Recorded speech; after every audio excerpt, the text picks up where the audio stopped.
menyebut nama Allah yang Maha Pengasih lagi Maha Penyayang, ya. Allah mengatakan tabarakalladzi biyadihil mulku wa huwa ala kulli syai'in qadir, ya. Ini adalah isbat, ya, bahwa Maha Suci Allah yang menguasai segala kerajaan dan Dia Maha Kuasa atas segala sesuatu.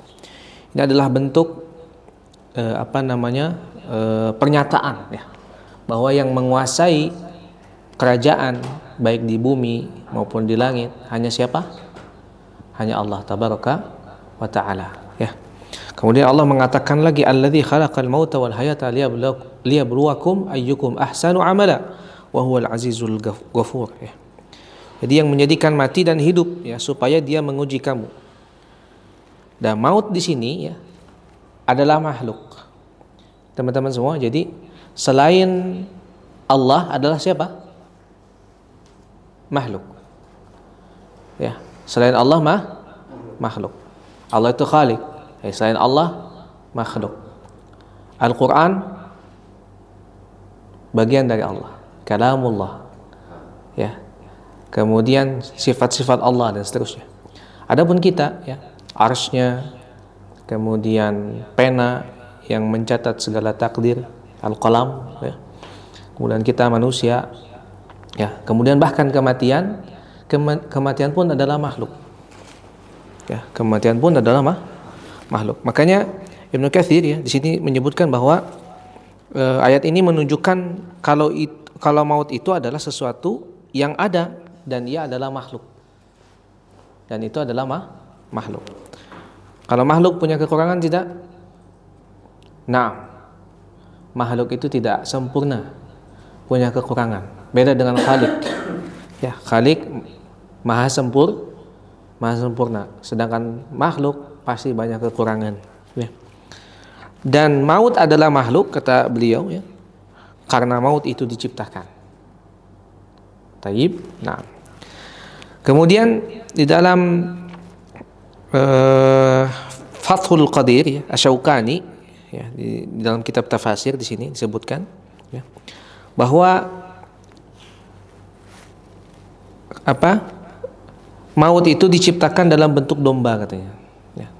Sedangkan kehidupan itu, ya, diciptakan dalam bentuk kuda, ya.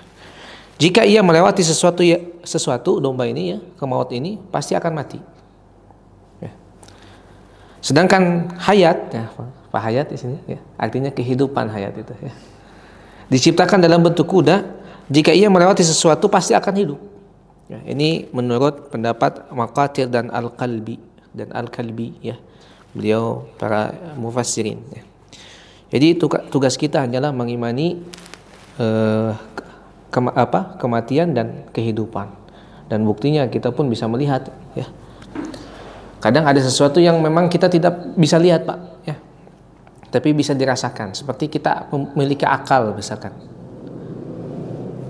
Coba sebutkan bentuk akal itu seperti apa? Nggak ada satupun yang bisa menggambarkan, tapi bisa dirasakan, betul tidak? Nah, begitu, ya. Nah, tapi ada sesuatu juga yang bisa dilihat dan bisa dirasakan. Jadi tidak semua yang tidak bisa dirasakan itu tidak ada. Ini keliru, ya. Allah tidak bisa dilihat oleh kita bukan berarti Allah tidak ada, ya. Tapi karena kita tidak mampu melihat Allah, begitu, ya. Karena kekurangan kita sebagai seorang makhluk terbatas, ya. Kita memiliki banyak kekurangan. Pandangan kita pun tidak bisa lebih jauh daripada sejauh mata memandang. Pendengaran kita pun sama. Kita nggak bisa dengerin orang-orang yang lagi ngomong di Amerika, ya, karena terbatas. Akal kita pun sama, terbatas karena makhluk. Baik, ya, begitu, ya. Dan Allah mengatakan lagi alladzi khalaqa sab'a samawati tibaqa, ya. Yang Allah itu menciptakan 7 langit berlapis-lapis.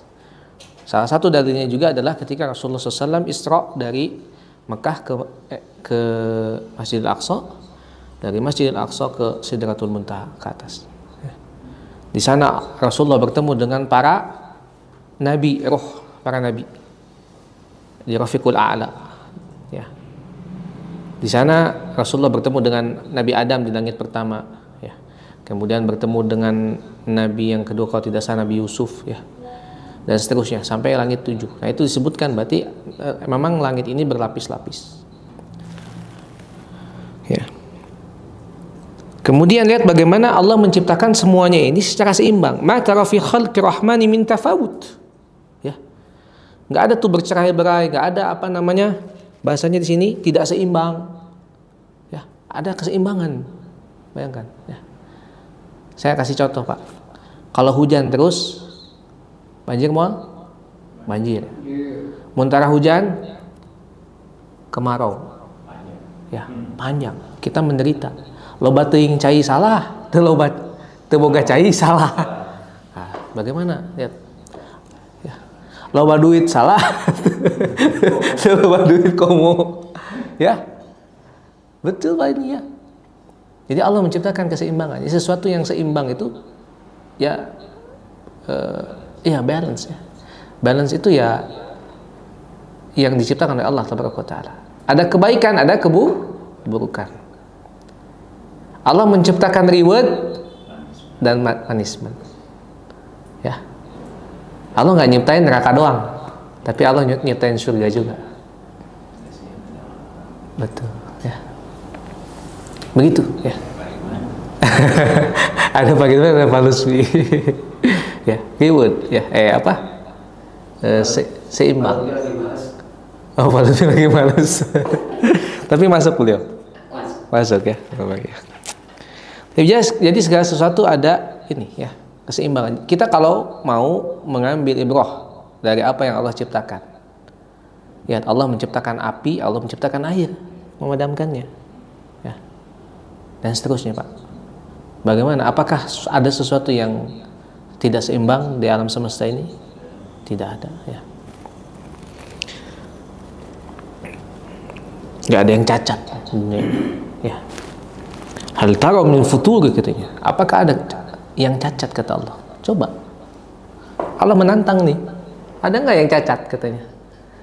Mun orang nyiptakeun rumah pasti ada tiang. Allah nyiptakeun langit, mana tiangna? Saya tanya.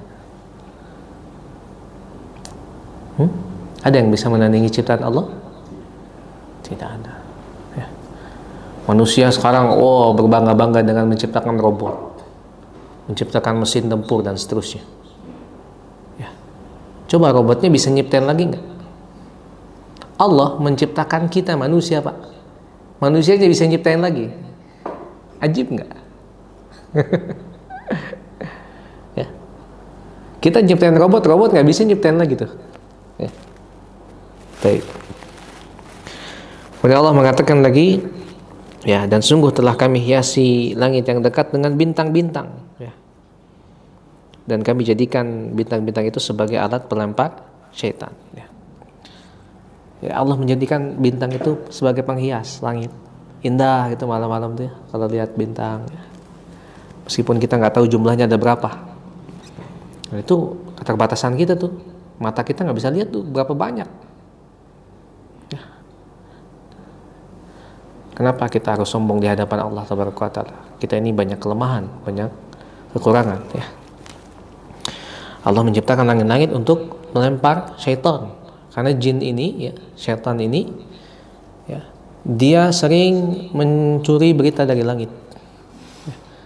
Ya, sebelum Nabi Muhammad SAW diutus itu masih bebas tuh. Ya. Allah masih memberikan izin gitu, ya. Dari semuanya itu izin Allah, betul tidak? Bahkan adanya keburukan pun atas izin Allah, ya. Tapi bukan berarti Allah meridhai. Diizinin tapi bukan berarti diridhai gitu, paham ya? Bermaksiat bukan berarti antum diridhai, enggak, gitu. Ini juga bukti, ya. Antum punya harta banyak, bukan berarti itu tanda Allah ridho. Bukan, ya. Ada orang yang mengatakan, hartanya banyak. Iya, ilmunya luas, tapi itu soleh. Ya, hanya diizinkan, lain diridhoi. Ya, Fir'aun ayeuna, ya, punya kekuasaan tentara, ya. punya harta yang luar biasa, punya selir-selir, ya, daerah kekuasaan dan seterusnya. Diizinkan, tapi bukan diridhoi. Ya, begitu.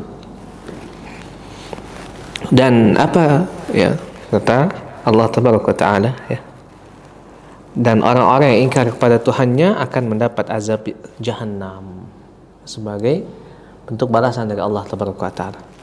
Ya. Nah, tadi kan Allah menyebutkan kematian dulu, ya. Khalaqal mauta wal hayata. Kenapa kok kematian dulu yang disebut? Ini pertanyaan nih. Ya. Jadi menurut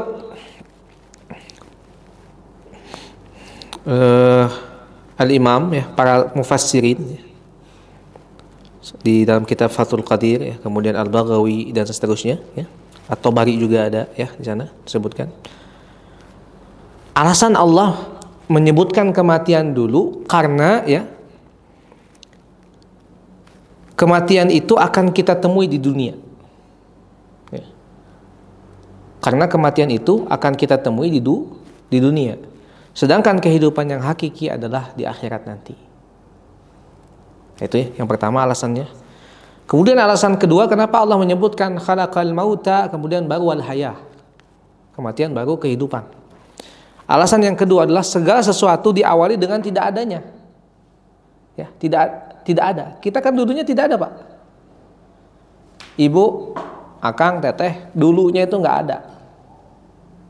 Betul tidak? Ya. Dulu masih nutfah, teteh itu, akang itu, ya. Nutfah itu air mani, ya. Kemudian tanah atau semacamnya. Baru setelah itu diberikan kehidupan. Kita tuh nggak ada dulunya, ya.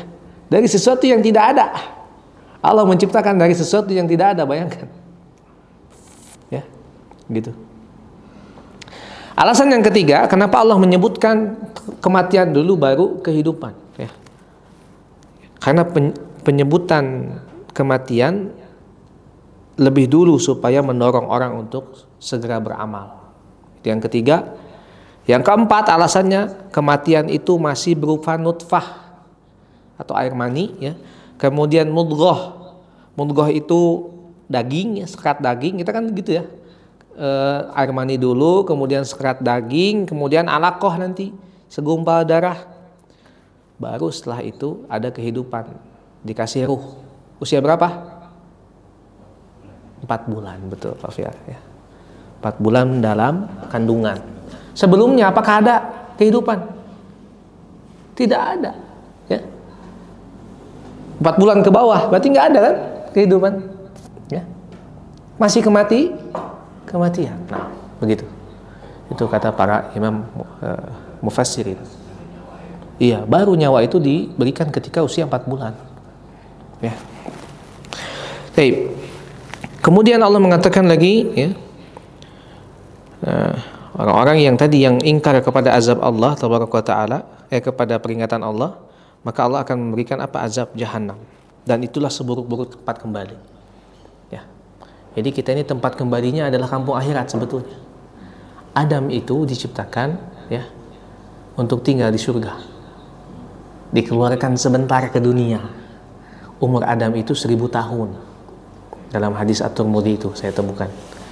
Ya, dipotong 60 tahun karena dikasih ke Nabi Daud. Ya, jadi 940 tahun usia Nabi Adam itu. Sebentar. Balik lagi kan ke Allah Tabaraka Ta'ala. Sama halnya kita. Kita sebentar. Kampung akhirat, kampung sebetulnya kita itu adalah di akhirat. Dunia ini tempat kita bercocok tanam. Bukan berarti kita juga harus meinikan dunia, tidak, keliru. Orang yang nggak beramal di dunia, dia rugi nanti di akhirat. Ya, amalan itu kan banyak, panjang, ya. Jenisnya banyak. Tinggal pilih mau amal soleh, amal toleh, ya, mau buruk. Tinggal pilih. Dan orang-orang yang ingkar kepada Allah Ta'ala, nggak percaya dengan janji-janji Allah, nggak percaya dengan berita-berita yang Allah kabarkan, ya. Allah mengatakan wa huwa hasir, ya. Dia akan dimasukkan ke dalam neraka Jahannam dan dia adalah tempat seburuk-buruknya kembali. Nauzubillah. Dan apa Allah mengatakan lagi, hampir meledak karena marah. Setiap kali ada sekumpulan orang-orang kafir dilemparkan ke dalamnya. Jadi sekumpulan, ya banyak, bukan satu, bukan dua. Penjaga neraka itu ya, atau Az-Zabaniyah, para malaikat penjaga-penjaga neraka disebutnya Az-Zabaniyah. Mereka berkata, apakah belum pernah ada orang yang datang memberi peringatan kepadamu di dunia, katanya gitu. Ya, setiap ada orang-orang kafir yang masuk ke dalam neraka, malaikat ngomong gitu. Mun orang mah, nah utusan emang nu ngomong ka maneh gitu. Belegug gitu bahasa orang mah ya. Gitu ya. Manusia itu kan gitu ya, seperti batu. Betul tidak? Bahkan saking kerasnya, bahkan lebih keras daripada batu. Otak manusia tuh ya, dikasih tahu bebal manusia dah. Ya enggak? Benar tak? Ya. Lebih keras dari batu. Ya. Batu mah kena air ya, kan tika racak tinggal batu, laun-laun jadi dekok. Ya. Air tuh netes kena batunya bolong pak. Tapi manusia ajib wallah. Udah dikasih mukjizat, lihat bagaimana di kisah Musa pak.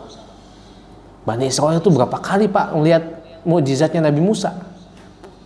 Kita mah satu kali aja mungkin udah beriman ya. Itu kaum Bani Israel pak berapa kali dikasih lihat mukjizat. Udah mah orang-orang pingin lihat Allah kan langsung disambar petir di Bukit Tursina itu mukjizat pertama. Kemudian Nabi Musa bisa menjadikan tongkatnya menjadi ular besar, memakan bukhul-bukhul dari para penyihir Fir'aun ketika itu. Banyak membelah lautan. Nanti ada makanan dari surga, coba manna wa salwa itu. Kurang apa coba? Itu pak. Manusia ajib. Makanya tempat atau kalau mereka tidak mau tersadar ya, kita tidak mau tersadar dengan hukuman dengan peringatan yang Allah berikan ya, maka siap menerima konsekuensi, yaitu neraka jahanam. Kemudian mereka menjawab, katanya orang-orang kafir tersebut, benar sungguh seseorang pemberi peringatan telah datang kepada kami, katanya. Jadi benar peringatan teh geus aya. Ya. Jadi ini bukti bahwa Allah itu tidak menzalimi kita, Pak. Ya. Allah pasti memberikan seorang rasul. Ya. Walaqad ba'atsna rasulan fi kulli ummatin. Ya. Di kulli ummatin rasulan katanya. Jadi Allah itu mendatangkan para utusan kepada setiap umat. Nggak mungkin setiap umat nggak ada rasulnya, pasti ada. Tapi yang dikatakan di sini apa? Mereka, ya. Dan kami katakan Allah tidak menurunkan sesuatu apapun, kamu sebenarnya dalam kesesatan yang besar. Ya. Ajib Allah. Ya. Melihat dengan mata kepala sendiri, ya. Masih juga belum beriman. Ya sudah, sama Allah dimasukkan ke dalam neraka. Itulah keadilan Allah ya. Taib. Kemudian ya, Allah berfirman lagi, sekiranya dulu kami mendengar atau memikirkan peringatan itu, tentulah kami tidak termasuk penghuni neraka yang menyala-nyala. Ya. Ini penyesalan mereka. Makanya dalam Quran surah An-Naba itu mereka mengatakan ya laitani kuntu turaba. Aduh, padahal baheula teh orang jadi tanah we cenah. Kenapa pingin jadi tanah? Karena tanah mah moal dihisap. Beda jeung jelema. Manusia dihisap segala sesuatunya, ya. Taib. Ini adalah pengakuan dosa dari mereka, kemudian penyesalan yang tiada berguna, ya. Kemudian mereka mengatakan maka mereka mengakui dosanya, tetapi bagi penghuni neraka yang menyala-nyala itu jauh dari rahmat Allah Taala. Ya udah disiksa aja di sana. Sesungguhnya orang-orang yang takut kepada Tuhannya yang tidak terlihat oleh mereka, mereka memperoleh ampunan dan pahala yang besar ya. Nah ini bagi kita nih ya. Bahwa orang-orang yang apa? Yang takut sama Allah. Kita belum bisa lihat Allah sekarang. Tapi kita meyakini tanda-tandanya, ayat-ayatnya, peringatannya sudah ada, kabar-kabarnya sudah ada, bukti-bukti yang lain sudah ada. Ya. Kita meyakini itu sampai akhir hayat kita, insya Allah dakhalal jannah. Ya. Man akhiru kalamihi ya, atau kalamahu. Siapa yang di akhir perkataannya apa? Mengatakan la ilaha illallah, dakhalal jannah. Ya. Masuk surga. Tapi apakah kita bisa di akhir hayat kita mengucapkan la ilaha illallah? Ternyata orang muslim sendiri aja sulit, Pak, mengatakan itu. Ya. Dan seterusnya. Karena kematian itu ya berdasarkan secara aglabiah ya, adalah sesuai dengan kebiasaannya. Ada tukang mabok, biasanya kematiannya pas keur mabok. Aya tukang judi, biasana kebiasaan keur judi. Aya tara salat, biasana ya Allah wafatkan dalam keadaan dia tidak sedang sholat atau sedang lalai, sedang bermaksiat kepada Allah. Ada juga orang-orang yang dia itu ya karena terbiasa dengan amalan soleh, dengan zikirnya, dengan baca Al-Qur'annya, dengan sholatnya, dengan majelis ta'limnya, dengan lain-lain, pokoknya amal soleh. Allah wafatkan dalam keadaan dia sedang beramal soleh. Nah, itulah akhir dari kehidupan yang kita inginkan, betul tidak? Kayaknya kita harus berdoa kepada Allah. Allahumma inna nas'aluka husnal khatimah wa na'udzubika min su'il khatimah. Ya Allah, kami minta kepadamu dalam keadaan husnul khatimah, diwafatkannya, dan jauhkanlah kami dari keadaan su'ul khatimah. Ya. Dan itu harus terus diucapkan, Pak. Ya, diulang-ulang. Karena kan itu keinginan, impian, betul tidak? Bapak punya impian di dunia aja, nggak usah jauh-jauh, Pak. Itu apa yang Bapak lakukan? Diucapkan, diulang-ulang, dibuat daftar listnya, ya, dikerjakan, ya, disiplin, kemudian rutin, action, dan seterusnya, ya, baru bisa tercapai. Ya. Kalau nggak ada kedisiplinan, nggak ada dia nggak mau rutin, nggak mau action, ya, malah diam aja, ya, nggak gerak, ya, nggak berdoa sama Allah, mana bisa dia tercapai? Betul tidak? Nah, semua butuh perjuangan. Saya katakan, saya ulangi, semua butuh perjuangan, semua butuh pengorbanan, ya, karena al jaza'u min jinsil amal. Ini kaidah. Setiap balasan itu tergantung apa yang kita kerjakan, ya. Begitu ya. Meskipun rahmat Allah lebih besar daripada amalan yang kita lakukan, karena kita masuk surga bukan karena amal, itu betul ya. Tapi mun teu beramal, gimana kita mau dapat rahmat Allah, betul tidak? Pingin dapat rahmat Allah tapi teu beramal, ya nggak bisa.